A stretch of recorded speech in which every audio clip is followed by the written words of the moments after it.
জানিয়ে দিব হাতে থাকা সর্বশেষ আপডেট বাংলা সংবাদ। প্রথমেই সংবাদ শিরোনাম। স্বৈরাচারের দোসররা ষড়যন্ত্র অব্যাহত রেখেছে বলেছেন আমিনুল হক। এরপর জানিয়ে দিব জাতি মুক্তিযুদ্ধের বিরোধিতাকারীদের সবক শুনতে রাজি নয় বলেছেন গয়েশ্বর। এদিকে বিচারপতির কাছে চাঁদা চাওয়া সেই যুবদল নেতা বহিষ্কার। এরপর জানিয়ে দিব সরকারি দপ্তরে তদবির বন্ধে যে পদক্ষেপ নিলেন নাহিদ। আরো জানিয়ে দিব ছাত্র জনতার অর্জিত বিপ্লব নস্যাতের ষড়যন্ত্র চলছে বলেছেন জুয়েল। সর্বশেষ জানিয়ে দিব তীব্র শীতের মধ্যেই বৃষ্টির পূর্বাভাস। এতক্ষণ শুনছিলেন সংবাদ শিরোনাম, এবারে বিস্তারিত। তবে অনুরোধ থাকবে ভিডিওটিতে একটি লাইক করবেন এবং কমেন্ট করে জানিয়ে দিবেন কোন জেলা থেকে আপনি আমাদের এই ভিডিওটি দেখছেন। স্বৈরাচারের দোসররা ষড়যন্ত্র অব্যাহত রেখেছে বলেছেন আমিনুল হক। আওয়ামী স্বৈরাচারের দোসররাই দেশের ভেতর থেকে বিদেশি প্রভুদের সহযোগিতা নিয়ে বিভিন্ন ধরনের ষড়যন্ত্র করে বেড়াচ্ছে বলে অভিযোগ করেছেন বিএনপির কেন্দ্রীয় ক্রীড়া বিষয়ক সম্পাদক ও ঢাকা মহানগর উত্তরের আহ্বায়ক আমিনুল হক। বৃহস্পতিবার ২ জানুয়ারি বিকেলে গুলশান ২ নম্বর গোল চত্বরে মাদক সন্ত্রাস, চাঁদাবাজ ও পতিত স্বৈরাচারের দেশবিরোধী ষড়যন্ত্রের বিরুদ্ধে গুলশান বনানী ভাসানটেক ক্যান্টনমেন্ট থানা বিএনপির উদ্যোগে আয়োজিত সমাবেশে প্রধান অতিথির বক্তব্যে তিনি এসব কথা বলেন। অন্তর্বর্তী সরকারকে উদ্দেশ্য করে আমিনুল হক বলেন, আমরা আশা করেছিলাম আপনারা দ্রুত সময়ের ভিতর আওয়ামী লীগের স্বৈরাচারদের নির্মূল করবেন, কিন্তু আমরা জানি না কোন অজানা অদৃশ্য কারণে আপনারা এখনো সেই আওয়ামী লীগের দোসরদের রাষ্ট্রের গুরুত্বপূর্ণ নির্দিষ্ট জায়গায় বসিয়ে রেখেছেন। তিনি বলেন, গত ১৭ বছরে আওয়ামী স্বৈরাচার সরকার রাষ্ট্রের প্রতিটি প্রতিষ্ঠানের কোমর ভেঙে দিয়ে ধ্বংস করে দিয়েছে। সেই ধ্বংসস্তূপ থেকে বাংলাদেশকে রক্ষা করার জন্য বিএনপির ভারপ্রাপ্ত চেয়ারম্যান তারেক রহমান রাষ্ট্রকাঠামো মেরামতের ৩১ দফা রূপরেখা দিয়েছে। একটি সুন্দর বাংলাদেশ গড়তে ৩১ দফার রূপরেখার বিকল্প নেই। জাতি মুক্তিযুদ্ধের বিরোধিতাকারীদের সবক শুনতে রাজি নয় বলেছেন গয়েশ্বর। জাতি মহান মুক্তিযুদ্ধের বিরোধিতাকারীদের সবক শুনতে রাজি নয় বলে মন্তব্য করেছেন বিএনপির স্থায়ী কমিটির সদস্য গয়েশ্বর চন্দ্র রায়। বৃহস্পতিবার ২ জানুয়ারি ঢাকার দক্ষিণ কেরানীগঞ্জে থানা বিএনপির উদ্যোগে কর্মী সভা ও সদস্য ফরম বিতরণ অনুষ্ঠানে গয়েশ্বর চন্দ্র রায় এসব কথা বলেন। গয়েশ্বর রায় বলেন, ৭১-এর মুক্তিযুদ্ধ এবং ৭৫-এর ৭ নভেম্বরের পরাজিত শক্তি মিলে যারা জাতীয়তাবাদী শক্তির বিরুদ্ধে ষড়যন্ত্র করবেন তাদের রুখে দেওয়ার ক্ষমতা এদেশের জনগণ রাখে। সেই নেতৃত্ব দেওয়ার যোগ্য নেতৃত্ব আছে। রাষ্ট্র সংস্কারের প্রয়োজন আছে জানিয়ে তিনি বলেন, আমরাও চাই সংস্কার, এজন্য আমরা ৩১ দফা দিয়েছি। বিচারপতির কাছে চাঁদা চাওয়া সেই যুবদল নেতা বহিষ্কার। চাঁদাবাজির দায়ে গাইবান্ধার ফুলছড়ি উপজেলা যুবদলের যুগ্ম আহ্বায়ক মোহাম্মদ আখতারুজ্জামানকে বহিষ্কার করেছে বাংলাদেশ জাতীয়তাবাদী যুবদলের কেন্দ্রীয় নির্বাহী কমিটির। বৃহস্পতিবার ২ জানুয়ারি কেন্দ্রীয় যুবদলের সহ দপ্তর সম্পাদক মিনহাজুল ইসলাম ভুইয়ার সই করা এক সংবাদ বিজ্ঞপ্তিতে এ তথ্য জানানো হয়েছে। গাইবান্ধা জেলা যুবদলের সভাপতি রাগিব হাসান চৌধুরী এ তথ্য নিশ্চিত করে বলেন, চাঁদাবাজ কিংবা অপকর্মকারীদের যুবদলে ঠাঁই হবে না। বিজ্ঞপ্তিতে বলা হয়, চাঁদাবাজিতে জড়িত থাকার সুস্পষ্ট অভিযোগে গাইবান্ধার ফুলছড়ি উপজেলার যুগ্ম আহ্বায়ক মোহাম্মদ আখতারুজ্জামানকে প্রাথমিক সদস্য পদ সহ দল থেকে বহিষ্কার করা হয়েছে। বহিষ্কৃত নেতৃবৃন্দের কোনো ধরনের অপকর্মের দায় দায়িত্ব দল নেবে না।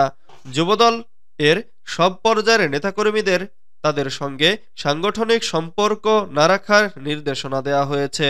জাতীয়তাবাদী যুবদল কেন্দ্রীয় নির্বাহী কমিটির সভাপতি আব্দুল মোনায়েম মুন্না ও সাধারণ সম্পাদক মোহাম্মদ নুরুল ইসলাম নয়ন ইতোমধ্যে এ সিদ্ধান্ত কার্যকর করেছেন। এর আগে বুধবার বিকেলে ফুলছড়ি উপজেলার কালীরবাজার এলাকায় সুপ্রিম কোর্টের বিচারপতি খুরশিদ আলম সরকারের কাছ থেকে ৫০ লাখ টাকা চাঁদা দাবি করেন উপজেলার যুবদলের যুগ্ম আহ্বায়ক মোহাম্মদ আখতারুজ্জামান। পরে স্থানীয়দের সহায়তায় তাকে আটক করে পুলিশে সোপর্দ করেন বিচারপতি। এ ঘটনার আগেও গেল বছরের ৬ আগস্ট বিচারপতির কাছ থেকে হোয়াটসঅ্যাপের মাধ্যমে একই পরিমাণ চাঁদা দাবি করেন অভিযুক্ত আখতারুজ্জামান। সরকারি দপ্তরে তদবির বন্ধে যে পদক্ষেপ নিলেন নাহিদ। সরকারি দপ্তরে তদবির বন্ধের জন্য সচিবদের কাছে আধা সরকারি পত্র দিয়েছেন ডাক, টেলিযোগাযোগ ও তথ্য প্রযুক্তি মন্ত্রণালয় এবং তথ্য ও সম্প্রচার মন্ত্রণালয়ের উপদেষ্টা মোহাম্মদ নাহিদ ইসলাম। পত্রে উপদেষ্টা বলেন, সম্প্রতি নিজেদের ব্যক্তি স্বার্থ চরিতার্থ করা ও অবৈধ সুবিধা নেওয়ার লক্ষ্যে কিছু অসাধু ব্যক্তি ও গোষ্ঠী আমার আত্মীয় পরিচয় বা নাম ব্যবহার করে বিভিন্ন দপ্তরে তদবির করছেন, যা সম্পূর্ণ অনৈতিক। এতে আমার সুনাম বিনষ্ট হচ্ছে। আধা সরকারি পত্রে আরও উল্লেখ করা হয়েছে, উপদেষ্টা নাহিদ ইসলামের স্বাক্ষর জাল করে বিভিন্ন দপ্তরে সুপারিশ সংবলিত আবেদন দাখিল করা হচ্ছে, যা ইতোমধ্যে উপদেষ্টার গোচরীভূত হয়েছে। কেউ উপদেষ্টার আত্মীয় পরিচয় বা নাম ব্যবহার করে কোনো কাজ উদ্ধারের চেষ্টা করলে তা বিবেচনা না করার জন্য সংশ্লিষ্ট কর্তৃপক্ষের প্রতি আহ্বান জানানো হয়েছে। কোনো প্রতিষ্ঠান ও আওতাধীন দপ্তর সংস্থায় এ ধরনের কোনো তদবির হলে কিংবা উপদেষ্টার স্বাক্ষর নকল বা জাল করে কোনো আবেদন দাখিল করা হলে সেটি তাৎক্ষণিকভাবে উপদেষ্টা নাহিদ ইসলামের একান্ত সচিব রহমা আলওয়াল কবিরকে অবহিত করার জন্য সংশ্লিষ্ট কর্তৃপক্ষকে অনুরোধ জানানো হয়েছে। আধা সরকারি পত্রে আরও জানানো হয়েছে, জনগণের আশা আকাঙ্ক্ষার বাস্তব প্রতিফলনের লক্ষ্যে অন্তর্বর্তীকালীন সরকার সর্বোচ্চ গুরুত্ব দিয়ে আন্তরিকভাবে কাজ করছে। একই সঙ্গে রাষ্ট্র সংস্কারের সুবিশাল কার্যক্রম দ্রুততার সঙ্গে বাস্তবায়নে সরকারি কর্মকর্তা ও কর্মচারীদের সহযোগিতাও প্রত্যাশা করেন উপদেষ্টা নাহিদ। ছাত্র জনতার অর্জিত বিপ্লবকে নস্যাতের ষড়যন্ত্র চলছে বলেছেন জুয়েল। ঢাকা মহানগর উত্তর যুবদলের আহ্বায়ক শরীফুদ্দীন জুয়েল বলেছেন, ছাত্র জনতার আন্দোলনে অর্জিত বিপ্লব নস্যাতের ষড়যন্ত্র চলছে, আর এ চক্রান্তের সাথে পতিত আওয়ামী স্বৈরাচার ছাড়া আরও অনেকে জড়িত। সংস্কারের নাম করে ক্ষমতাকে দীর্ঘায়িত করার অপচেষ্টা চলছে বলেও অভিযোগ করেন তিনি। বৃহস্পতিবার ২ জানুয়ারি ঢাকা মহানগর উত্তরের পল্লবী থানার ৩ নং ওয়ার্ড যুব দলের কর্মী সভায় প্রধান অতিথির বক্তব্যে তিনি এসব কথা বলেন। এতে আরও বক্তব্য রাখেন যুবদল ঢাকা মহানগর উত্তর এর সদস্য সচিব সাজ্জাদুল মিরাজ। জুয়েল বলেন, একটি রাজনৈতিক দলের কথাবার্তায় মনে হচ্ছে দেশকে বিএনপি শূন্য করতে চায়। আমি পরিষ্কার বলতে চাই, আওয়ামী লীগ বিএনপিকে ধ্বংস করতে গিয়ে নিজেরাই ধ্বংস হয়ে গেছে।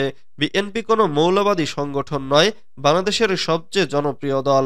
আজকে যে দলটি বিএনপির বিরুদ্ধে মিথ্যা অপবাদ দিয়েছে, এই জুলাই বিপ্লবে তাদের কতজন শহীদ হয়েছে জাতি জানতে চায়। তীব্র শীতের মধ্যে বৃষ্টির পূর্বাভাস। ঢাকা সহ সারা দেশেই দিনভর হিমেল হাওয়া, সন্ধ্যা নামতে আরও জেঁকে বসেছে শীত। বিভিন্ন জেলায় মৃদু শৈত্যপ্রবাহের মাঝে দেশের সর্বনিম্ন তাপমাত্রা রেকর্ড করা হয়েছে চুয়াডাঙ্গায় ৯.৮ ডিগ্রি সেলসিয়াস। এ পরিস্থিতিতে বৃষ্টির পূর্বাভাস দিয়েছে আবহাওয়া অফিস। বৃহস্পতিবার ২ জানুয়ারি হাড় কাঁপানো ঠান্ডায় কাবু সারা দেশ। সন্ধ্যা নামতেই পূর্ণ শক্তিতে নেমে আসে পৌষের শীত, সঙ্গে হিমালয় থেকে ধেয়ে আসে হিমবাতাস। সকালে দেশের বিভিন্ন স্থানে বয়ে যায় মৃদু শৈত্যপ্রবাহ। শীতের তীব্রতা বাড়ায়, জরুরি প্রয়োজন ছাড়া বাইরে নেই কেউ। দৃষ্টিসীমা কমে যাওয়ায় অফিসগামী মানুষ এবং স্কুলগামী শিক্ষার্থীদের পড়তে হয় ভোগান্তিতে। বর্ধিত ৫ দিনের আবহাওয়ার অবস্থায় বলা হয়েছে, এ সময় শুরুর দিকে দেশের উত্তরাংশে হালকা বৃষ্টি অথবা গুঁড়ি গুঁড়ি বৃষ্টি হতে পারে, আর এ সময়ের শেষের দিকে তাপমাত্রা কমতে পারে।